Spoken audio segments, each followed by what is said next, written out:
big bad bosses. Today I will be teaching you guys how to do the Equifax data breach for the free ski. If you're here, 9 times out of 10 you're here because you got a link from my Instagram or from my page telling you that I was going to teach you guys the Equifax breach for the free. So here it is. I do want to give a disclosure before I teach you this method in whole. This method is done and will get you results within 10 to 12 business days, but there's a catch.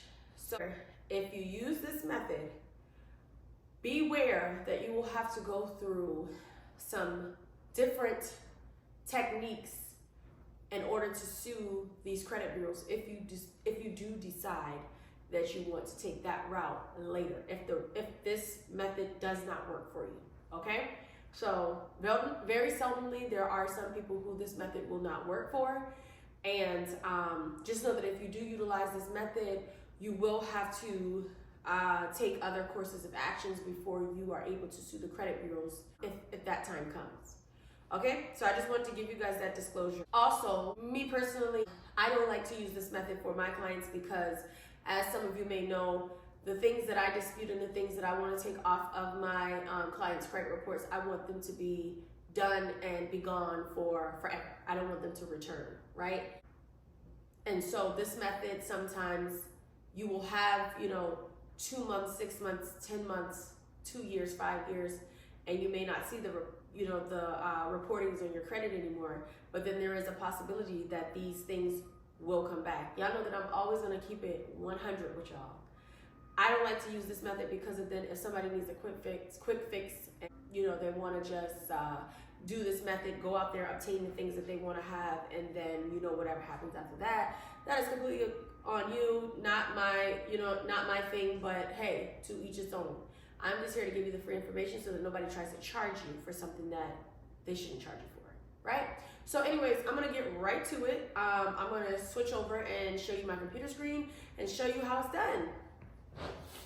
So the first thing that you want to do for the Equifax data breach is you want to get in your search engine and you want to type in Equifax data breach settlement. Once you get to this page, you want to click this right here. This page right here is going to help you find out whether you were affected by the data breach or you weren't. Okay, so you're going to scroll all the way down. When you get to this green bar, this is what's going to give you that information. When you get here, you want to type in your last name and your last 6 of your social security number. Click submit. Once you click submit, you should get to a screen that looks something similar to this. You need to take a screenshot of this screen because you're going to need it later. This number right here is important. This is your personal identification number telling you that your personal information was affected by the data breach. Okay? The next step that you're going to do is you're going to go back to your search bar and you're going to type in identitytheft.gov. You're going to get here. You're going to click get started because you need to make an FTC report about the credit reporting, the things on your credit report that are inaccurate or the things that you want removed, right? So the first step is you're going to click I want to report identity theft. You're going to say credit card accounts. You're going to click continue. You're going to say to open fraudulent credit card accounts. You're going to click continue. You're going to click FTC identity theft report. Or actually, you can just click continue because it's just going to give you information about it, but I'm telling you everything that you need to know. When it says credit card opened by the thief, you're going to type in, let's say that you have a Navy Federal account that you want off of here.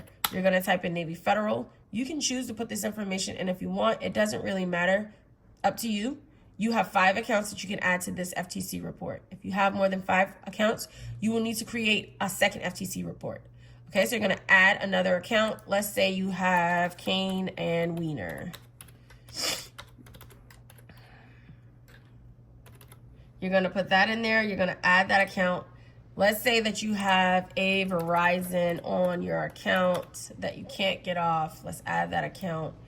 And so on and so forth until you get to the last account. You just keep adding them. Remember, this site will only take 5 accounts, so you have to move on after 5. You will have to create an additional FTC report if you have more than 5 accounts that you need off of the credit.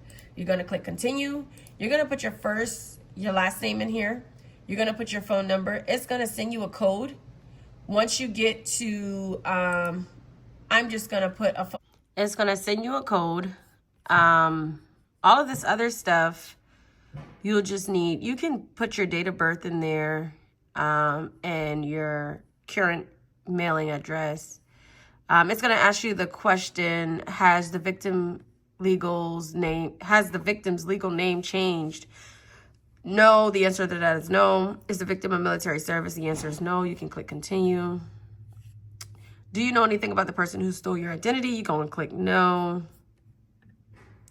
Have you reviewed a copy of your credit report? You're going to select yes. Were there any fraudulent accounts included on your credit report? Yes. Exactly. That's the reason why we're doing this. Was any personal information wrong on your credit report? If there is any personal information wrong on your credit report, you can select any of these options. When you apply for credit and a lender places an inquiry on your file, you can add any inquiries you have. Keep in mind, it's only going to allow you to do 3 inquiries. So just put 3 in there. Have you requested a fraud alert? The answer is no. Have you contacted your local police department? No. Was your personal information exposed in a data breach? Of course. You want to put yes. It's going to ask you which one. You're going to select Equifax because that's why we're here.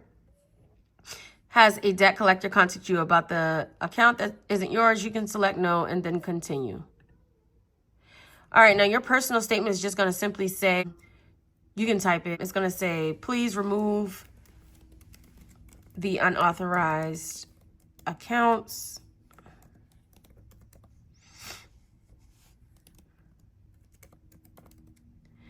Then you want to add in there and say, I have been affected by the data breach.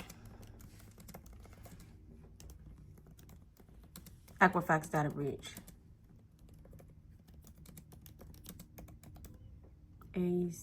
Yep. All right. And then if you have any inquiries, please also remove these inquiries. Add what other inquiries that you have because there was only a place for 3. And then just list all the inquiries that you have on your credit report. And then you can go to continue. And then it's going to ask you if you want to download this FTC report. And then you just want to select that box down there and then finalize. We're not going to do it here because this isn't a real FTC report. It was just one that I made up, but you're just going to click finalize, okay?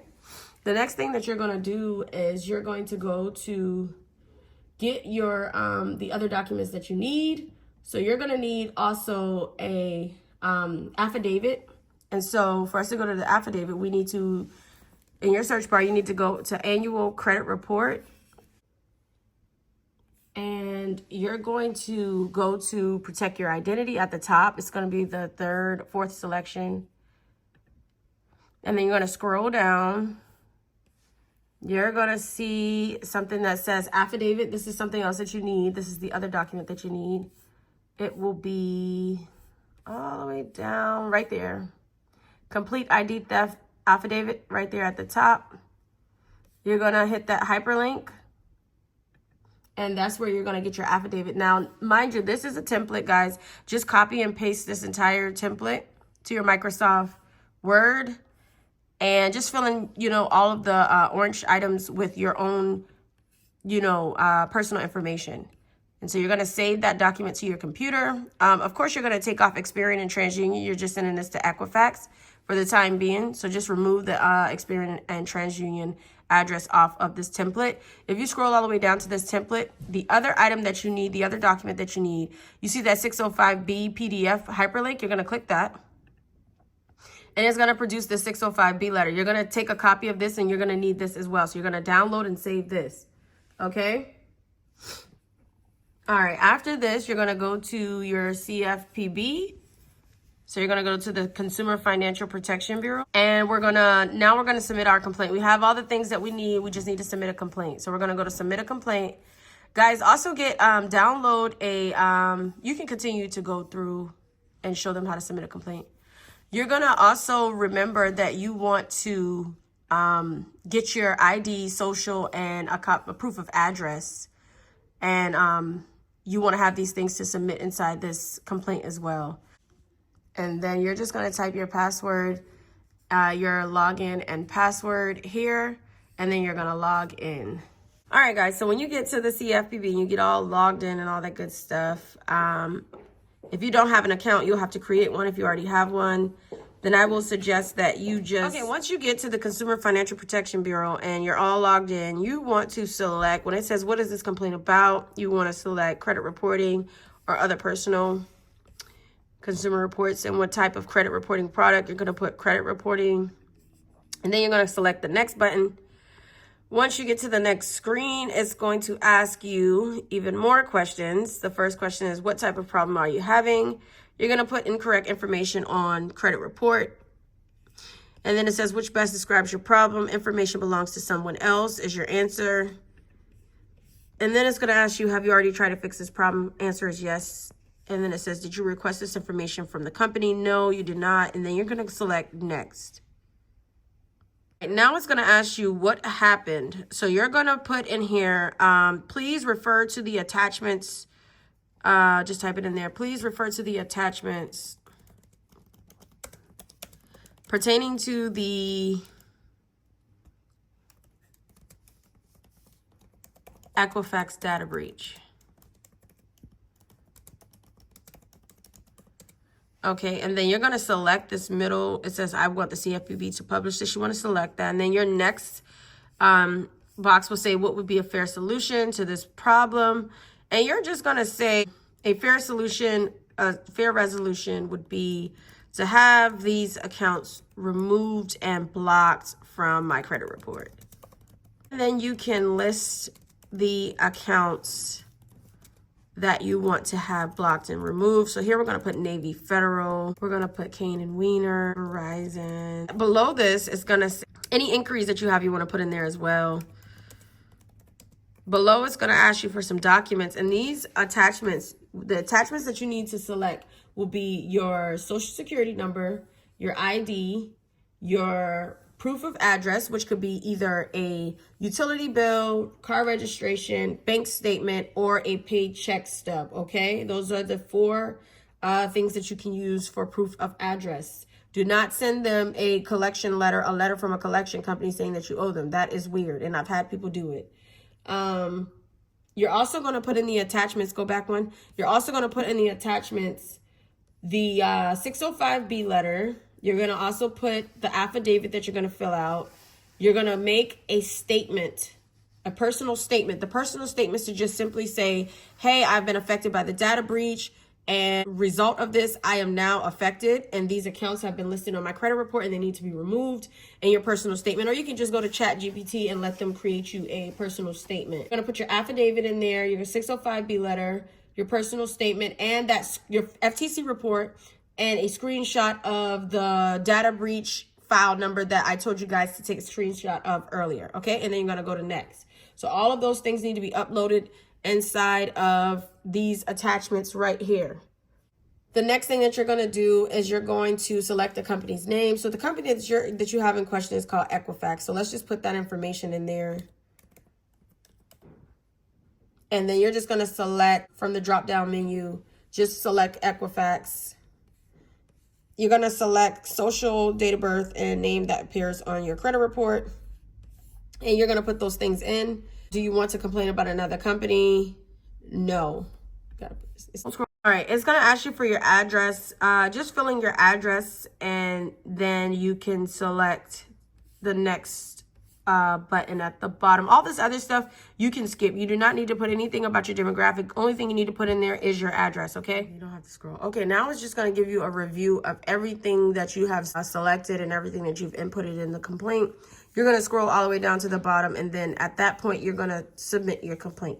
And that's how you submit your complaint for CFPB for your Equifax data breach method, okay? Okay, guys, and that is literally the Equifax data breach method. Keep in mind the things that I told you prior to teaching you this. I hope that everybody takes full advantage of this opportunity to do what they need to do. Again, if you have any questions or concerns about the method, about what's going on, just leave a comment below in the video, and I will make sure that I'm always checking this YouTube or this video just to see if I can answer any questions or give you any more insight maybe something that I just left off because it was a very quick video, okay? So y'all, if you like and want to continue to see videos like this, I need you to definitely subscribe. You have to hit the like button, and you definitely need to turn on your notification bell for me so that when I post content, you have it first, okay? So thank you guys for being supporters, always watching my videos and continually supporting my business. We love y'all. We thank you.